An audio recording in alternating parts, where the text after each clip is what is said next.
Imagine waking up to the sound of explosions, but not in Tehran, not in Tel Aviv, and not in one of the countries already deeply involved in the conflict. Imagine hearing those explosions in a nation that had tried everything possible to stay out of the war. A country that shares a border with Iran repeatedly declared itself neutral and publicly urged all sides to keep the conflict away from its territory. Now the country is facing fires at its airport, panic in its cities, and warnings that schools and civilian areas could be in danger. Its leadership has begun speaking about preparing a response. Suddenly, a war that began between several major powers appears to be spreading into entirely new territory. This moment signals something important. The conflict that initially appeared limited to a few actors is expanding. The possibility of new fronts opening in unexpected places is becoming very real. And what has recently happened in Azerbaijan has raised concerns among analysts that the confrontation may be entering a more dangerous phase. The significance of this development goes beyond regional politics. Events in this conflict are already sending economic shockwaves across the globe. Energy markets are reacting, shipping routes are being disrupted, and investors are rapidly reassessing risk. Even people living far from the Middle East could feel the financial effects through rising fuel prices, increased shipping costs, and changes in the global supply chain. In other words, this is no longer simply a Middle Eastern issue. It has become a global story, one that affects governments, businesses, and households worldwide. And the chain of events leading to this moment began only days earlier with a dramatic military escalation that few observers had predicted would unfold so quickly. On February 28, 2026, the United States and Israel launched a coordinated military campaign targeting Iran's military infrastructure. Washington referred to the operation as Operation Epic Fury, while Israel called its participation Operation Roaring Lion. The stated goal was to weaken Iran's military capabilities and disrupt elements of its nuclear program. For Iran, however, the strikes were viewed very differently. Officials in Tehran described them as a direct act of war. Within hours of the initial attack, one of the most dramatic developments of the conflict occurred. Ali Khamenei, who had served as Iran's supreme leader for decades, was reportedly killed during a strike in Tehran. The attack also resulted in the deaths of several members of his family and multiple senior military and government figures. The loss of so many high-ranking officials in a single night shocked observers around the world. Analysts describe the event as a decapitation strike, an attempt to eliminate the leadership structure of a government all at once. Such actions are extremely rare because they carry enormous risks of escalation. In the hours that followed, the question was not whether Iran would respond, but how far it would go in doing so. The answer came quickly. Iran announced a large-scale retaliation under the name Operation True Promise of War. Hundreds of drones and ballistic missiles were launched almost simultaneously toward targets across the region. The attacks did not focus solely on Israel or on American military facilities. Instead, strikes were reported across multiple countries that host U.S. forces or maintain close security partnerships with Washington.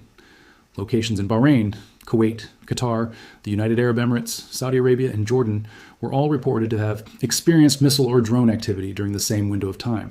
The scale of the operation immediately drew comparisons to the largest military confrontations seen in the region since the Gulf War of 1991. Several high-profile locations were reportedly targeted during the attacks. In Dubai, areas near the famous Palm Jumeirah development were struck. Nearby landmarks, such as the Burj Al Arab and the Fairmont. The Palm were also reported to have been on targeting lists. Transportation infrastructure was another focus. Dubai International Airport and Zayed International Airport in Abu Dhabi experienced security alerts as air defenses were activated.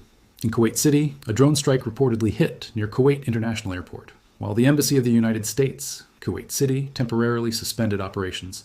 Elsewhere in the Gulf, air raid sirens sounded in Manama, the capital of Bahrain, after drones struck a residential building. In Doha, authorities evacuated residents living near the Embassy of the United States, Doha, as a precaution. Meanwhile, Riyadh activated its air defense systems as incoming missiles were detected heading toward Saudi territory. Within a matter of hours, the Gulf region, which for years had promoted itself as one of the most stable and economically dynamic parts of the Middle East, suddenly appeared to be facing a major regional crisis. Iranian officials attempted to frame the strikes in a particular way. During an interview on Al Jazeera, Iran's foreign minister argued that the attacks were aimed at American military installations rather than at the governments or populations of neighboring countries. The message, according to Iranian officials, was directed primarily at the United States' presence in the region. However, the reality of modern warfare makes such distinctions difficult to maintain. Missiles and drones launched toward military facilities often land near civilian areas, airports, hotels, and residential neighborhoods. As a result, even operations intended for strategic targets can place large civilian populations at risk. The broader message was understood by Gulf governments very clearly. Many of them host American military bases or provide logistical support to U.S. forces. Iran's response appeared to signal that those partnerships could make their territory part of the conflict. While the world's attention focused on the dramatic images coming out of Gulf cities, another development was quietly unfolding at sea, one that would soon reshape global economic calculations. Iran's Islamic Revolutionary Guard Corps announced that the Strait of Hormuz had been closed to shipping. This narrow passage between Iran and the Arabian Peninsula is one of the most important energy routes on Earth. In normal circumstances, roughly 1/5 of the world's petroleum supply passes through the strait each day. The announcement immediately caused alarm in shipping and financial markets. Maritime organizations and industry groups quickly designated the Gulf of Oman and surrounding waters as high-risk war zones. Insurance providers began withdrawing coverage for vessels operating in the area. Within days, 3 oil tankers were attacked while transiting the strait. Major shipping companies reacted by suspending regional operations. The global logistics giant Maersk halted Middle East routes, and other carriers soon followed. At the same time, widespread GPS interference began affecting navigation systems across the region. Reports suggested that more than 1,100 vessels experienced signal disruptions. Ports throughout the Gulf quickly became congested as ships delayed departures or waited for clearer instructions. Financial markets responded almost instantly. The international oil benchmark Brent crude surged roughly 24% within days of the conflict beginning. In the United States, domestic oil prices climbed even higher, jumping around 31%. By the end of the first week, crude oil prices had climbed above $91 per barrel for the first time since late 2023. Investors reacted nervously to the sudden instability. The Dow Jones Industrial Average dropped sharply, falling hundreds of points in a single trading session. The economic effects were not limited to Western markets. China, the world's largest importer of oil, saw energy prices surge across its markets. Crude prices rose significantly while natural gas costs climbed even faster.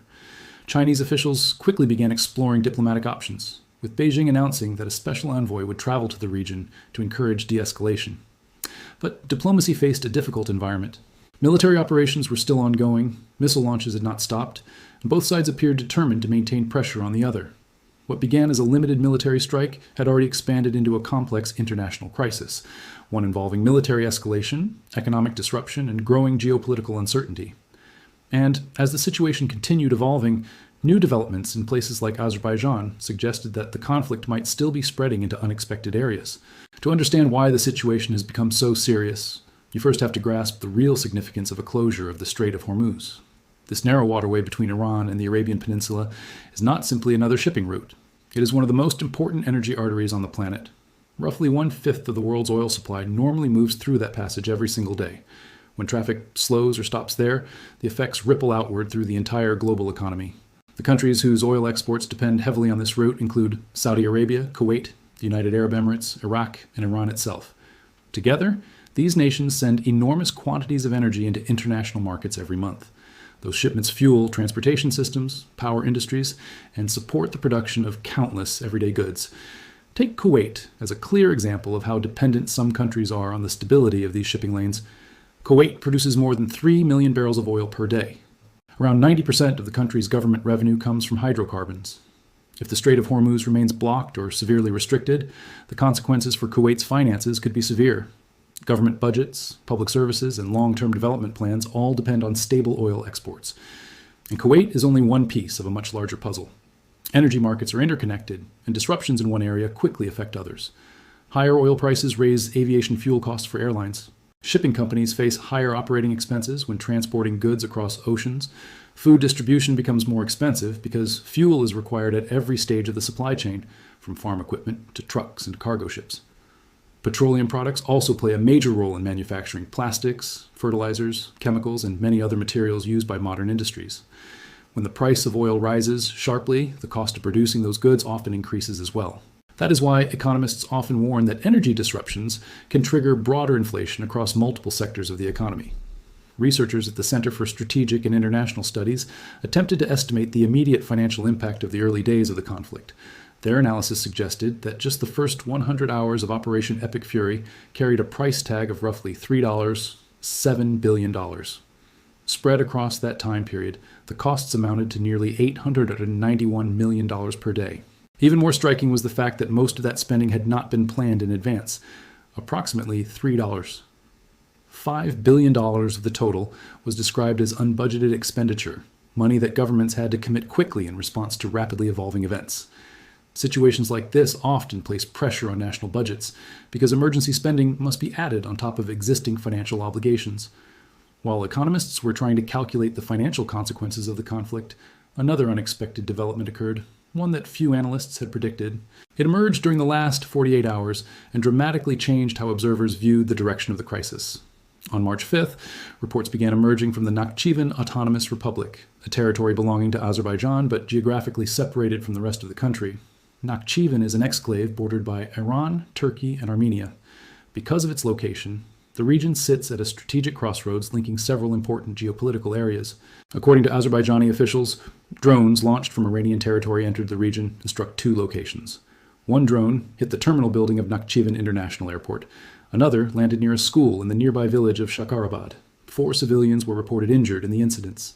Azerbaijan's monitoring systems tracked the flight paths and concluded that 4 unmanned aerial vehicles belonging to Iranian armed forces had been directed toward Azerbaijani territory. Tehran denied responsibility, but officials in Baku said that explanation was unacceptable given the available evidence. The response from Azerbaijan's leadership was immediate.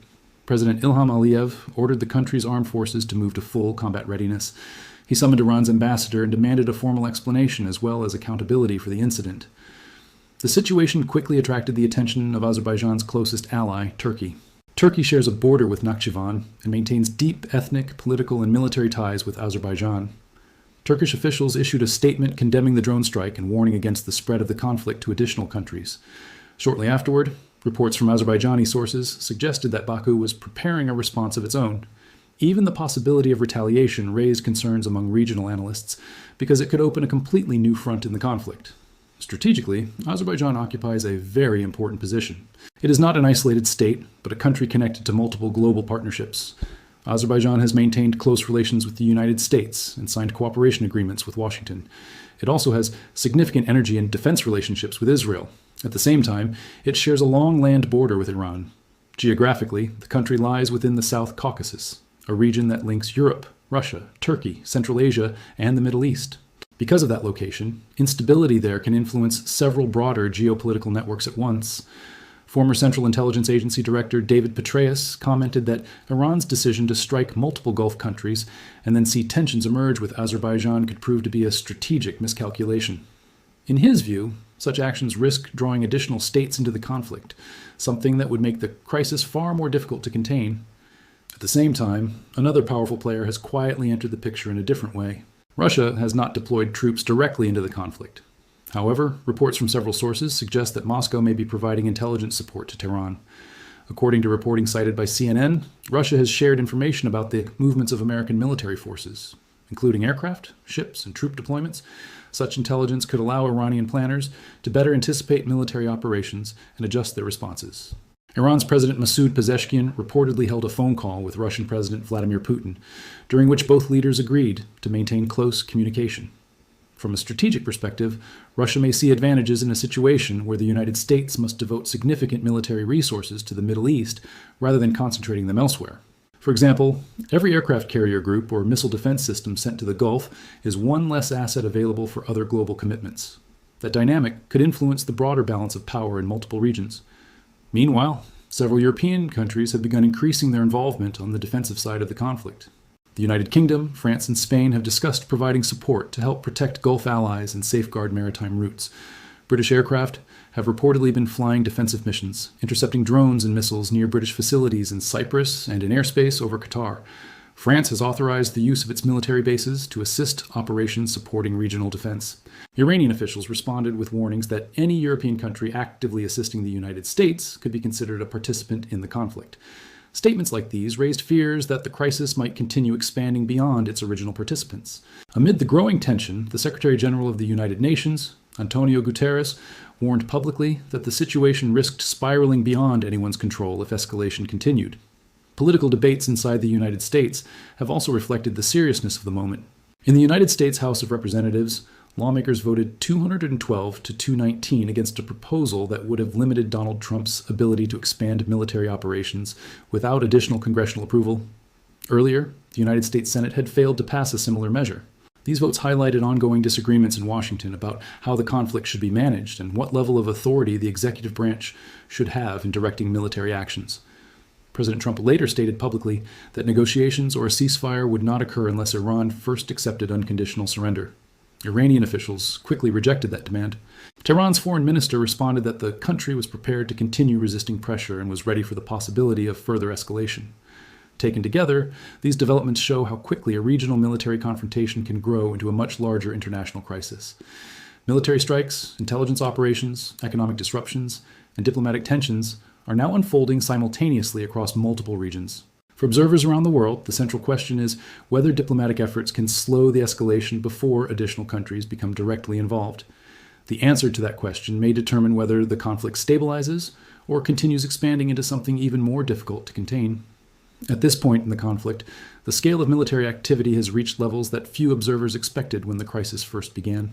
According to reports from Israeli defense officials, Israel and United States forces have carried out strikes against more than 3,000 targets inside Iran since the start of the campaign. These operations have focused on military infrastructure, weapons facilities, and air defense systems. Israeli military statements claim that their forces have achieved near complete control of the skies over large portions of Iranian territory. Officials say that roughly 80% of Iran's air defense network has been destroyed or disabled.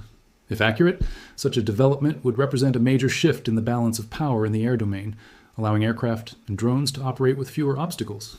Iran, however, has continued launching large numbers of retaliatory strikes. Iranian authorities say they have fired more than 500 ballistic and naval missiles, along with nearly 2,000 drones since the conflict began. Reports indicate that what Iran described as its 23rd wave of missile and drone attacks was launched only hours ago, demonstrating that despite sustained strikes on its infrastructure, Tehran still retains significant offensive capabilities. The human cost of the conflict has also been rising rapidly. Iran's health ministry reported that the death toll within the country has passed 300 people. Among those killed are civilians caught in strikes on urban areas. The humanitarian organization UNICEF has stated that at least 181 of the victims were children, highlighting the tragic impact that modern warfare can have on non-combatants. Images and satellite analysis have revealed extensive damage in parts of the Iranian capital, Tehran. Fires were reported at Mehrabad International Airport, and several residential districts have experienced explosions and damage. Car parks, fuel stations, and nearby structures were also affected during some of the strikes. Despite the scale of the damage and the ongoing military pressure, Iranian missile launches have not stopped. New waves of drones and rockets continue to appear in regional airspace, showing that Iran still has the capacity to sustain retaliation for the time being. The biggest question now being asked by analysts and governments alike is a simple one: where does this end? The honest answer is that no one can say with certainty. That uncertainty itself has become one of the most powerful forces shaping the global response to the crisis. Financial markets, international transportation networks, and supply chains all rely heavily on stability and predictability. When the future becomes unclear, businesses and governments must prepare for multiple scenarios at once. Airlines, for example, have already begun rerouting flights that would normally pass over Middle Eastern airspace. Large sections of the region are now considered high-risk zones for commercial aviation. As a result, thousands of passengers have experienced cancellations or lengthy detours, and many travelers remain stranded while airlines reorganize their routes. Energy markets are facing similar challenges. Because shipping through the Strait of Hormuz has been disrupted, large quantities of oil are not leaving the region as quickly as they normally would. Storage tanks in several Gulf countries are beginning to fill up as exports slow down. Industry analysts warn that if the situation continues for several more weeks, oil producers may eventually need to reduce production simply because they have nowhere left to store the crude.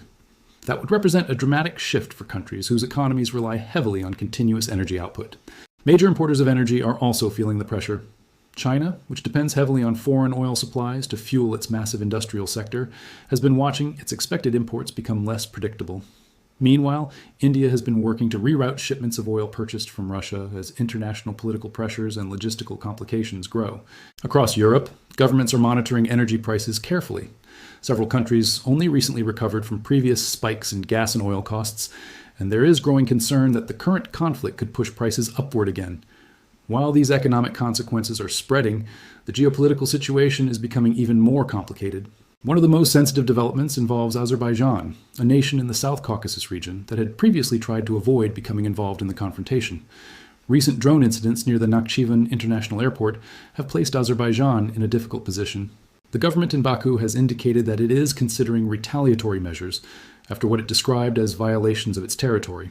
For a country that had sought to remain outside the conflict, the possibility of military action represents a dramatic shift. This development also places Turkey in a complicated situation. Turkey maintains strong political and military ties with Azerbaijan, while also being a member of the NATO alliance. If tensions between Azerbaijan and Iran escalate further, Ankara could find itself balancing alliance commitments with regional partnerships. Meanwhile, global powers are interacting with the crisis in different ways. Russia has reportedly provided intelligence support to Iran, while several European countries have increased their defensive cooperation with Gulf partners. These overlapping actions illustrate how the conflict is drawing multiple international actors into its orbit, even if they are not directly fighting. All of these developments point to a moment of extraordinary uncertainty. What began just over a week ago as a targeted military operation has now expanded into a crisis touching multiple continents, affecting global markets, and raising the possibility of additional countries becoming involved. Historians often look back at conflicts to identify the moment when escalation became unavoidable. For this crisis, some observers believe that the events of the past 48 hours may eventually be seen as that turning point. A drone strike in the mountainous South Caucasus region, far from the original battlefield, has the potential to draw yet another sovereign nation into a war that is already straining the stability of the Middle East. Whether the situation stabilizes or continues to escalate will depend heavily on decisions made in the coming days. Diplomatic efforts, military calculations, and economic pressures are all converging at once. For now, governments, analysts, and ordinary citizens around the world are watching closely. The next 48 hours may reveal whether cooler heads can still slow the chain reaction, or whether the conflict has already grown beyond the point where it can easily be contained.